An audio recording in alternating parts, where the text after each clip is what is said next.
Today I would like to share a process of mine in the context of reconciliation, forgiveness. I'm in the process of reading the book Man's Search for Meaning by Viktor Frankl. I guess many of you read that. I read many books about the survival of Nazi camps. That's was part of my education in Germany. I feel indeed actually responsible to continue the work of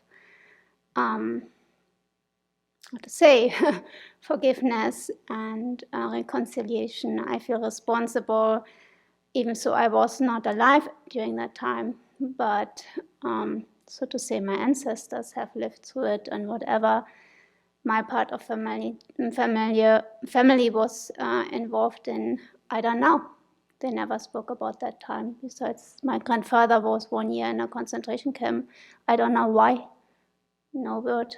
And but I know my family was written apart. Also, not just because Germany has been parted in two parts, East and West, but also the families themselves have suffered, for example, the Second World War, and then what happened afterwards, the separation of people in the two systems. So I feel still sadness and a great need to continue the work my country has done, because the work is not finished yet. And there's still pain, even within myself. There are people who still have antipathy towards millions of Jews and other nations. They have anger or guilt and so forth. So I'm sharing with you a brief section of my work. So Viktor Frankl, he was a psychiatrist, and he lived about 3 years in Auschwitz and another camp in Poland. And he survived the brutality of the Nazis' harsh treatments and the physical and mental abuse, the starvation, the hard work, the extreme living conditions they had to go through.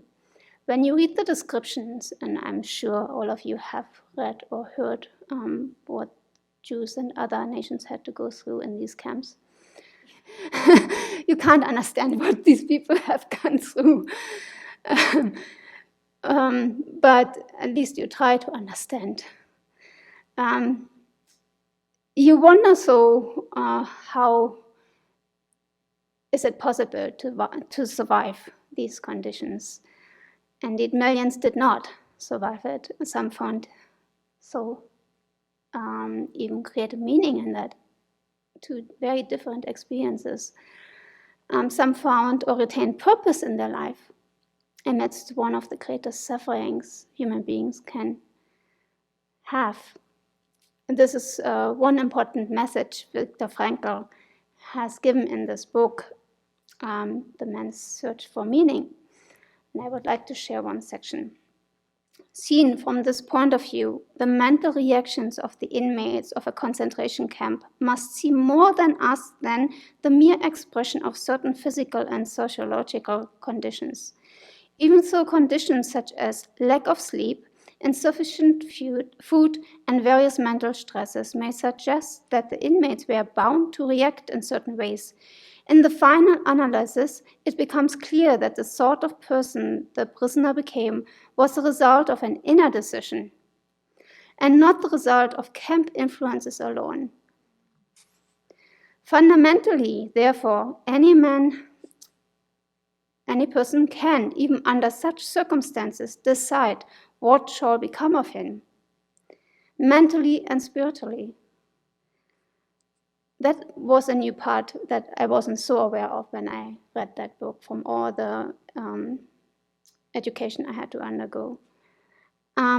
He may retain his human dignity even in a concentration camp. Dostoevsky said once, "There's only one thing that I treat, not to be worthy of my sufferings." These words, so Viktor Frankl, frequently came to my mind after I became acquainted with those martyrs, whose behavior in camp, whose suffering and death, bore witness to the fact that the last inner freedom cannot be lost. It can be said that they were worthy of their sufferings. The way they bore their suffering was a genuine inner achievement. It is this spiritual freedom which cannot be taken away that makes life meaningful and purposeful. I found that quite powerful. So basically, Viktor Frankl is speaking about making choices. We can take on the responsibility for our own response, no matter what environment we are living in, or we give all the responsibility to the environment, to the people, or whatever it is basically our choice. So, for example, he was a doctor, and so he was responsible for treating patients basically with bare medication, whatever he could do. Many died.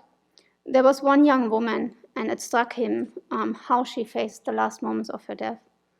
This young woman knew that she would die in the next few days, but when I talked to her, she was cheerful in spite of this knowledge.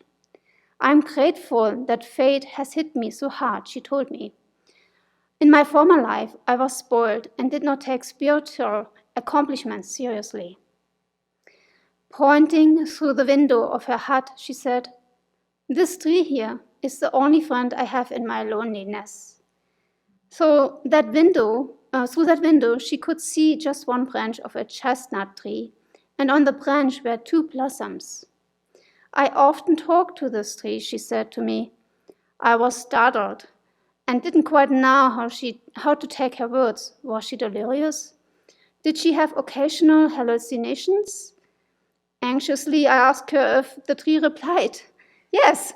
What did it say to her? She answered, "It said to me, I'm here. I'm here, I'm live." This is what I want to point to. If it's possible to make choices as such in a concentration camp, then it's possible for us to, now under such conditions we are living in. If the conditions we are living in, such as under COVID, unemployment, like my little sister is facing now, under sickness, even death, where we are feeling great sadness, discomfort, anger, but we still have a choice how to respond. We still have a certain freedom, as Viktor Frankl calls it, a spiritual freedom that makes life meaningful and purposeful. There's still the tree outside the window. There's still the potential within us to become a Buddha. We always have Buddha nature. We can mature through each moment of life, no matter how the conditions are. So that's a really big moment I learned from that book, again, rejuvenated my own spiritual practice. I think this is a great challenge too, and not many people may be able to do that at this moment. It takes a lot of effort, strength, commitment, and support. Alternatively, if we don't use this opportunity to practice, suffering will continue. We will suffer, and others will suffer as well. Now, maybe as children, we didn't know how to deal with the violence we faced in our life. We often couldn't return the violence.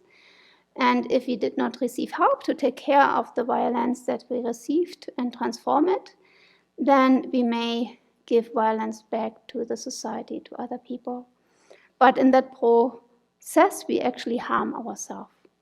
We need, therefore, to learn how to handle the violence, the harm, the anger, transform it in order to stop the cycle of harm. And the same relates to societies. So like post-conflict societies like Germany are socially and emotionally deeply hurt and split in themselves. And if we don't heal the wounds of individuals and groups, they can reemerge and cause the return of violence. And therefore reconciliation, forgiveness, taking on the responsibility in our spiritual work is very, very important. In Germany, we have the word Versöhnung that stems from the word sin. We basically adopted the idea that the perpetrator has to repair the harm done to others. And Germany is still doing that, repairing with financial means what has been done in harm to others during the Second World War. And so basically it means the perpetrator regrets the action and takes on the penalties, and then they are free. That's one idea.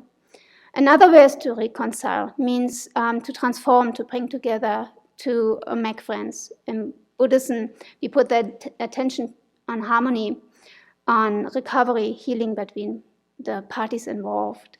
We pay attention to our own action. We reflect and act from a place of consideration for ourselves and others. And at the Abbey, we do these three motivations. Maybe not harm anybody, maybe benefit others, and maybe attain Buddhahood to be of greatest benefit to all. This way we head towards peace, towards reparation and Buddhahood. And then in South Africa, there's this word Ubuntu, reconciliation with the understanding of dependency of each other. Each and everybody participates in the healing process, as everybody is part of the whole of humanity. So our inner work is of crucial importance, as we are all dependent on each other. We develop compassion, understanding, and from that we reach out into the world. We unite, we support, we grow, we mature together. There's an incredible potential within each of us. As Viktor Frankl is saying, since Auschwitz, we know what humans are capable of. And since Hiroshima, we know what is at stake. So what he's pointing to basically is our life is fragile. Every moment may be the last, and therefore he's encouraging us, and all spiritual leaders are encouraging us to practice, to make use of this precious human life we have right now, to reach within and reach out, to help yourself and to help others. Thank you.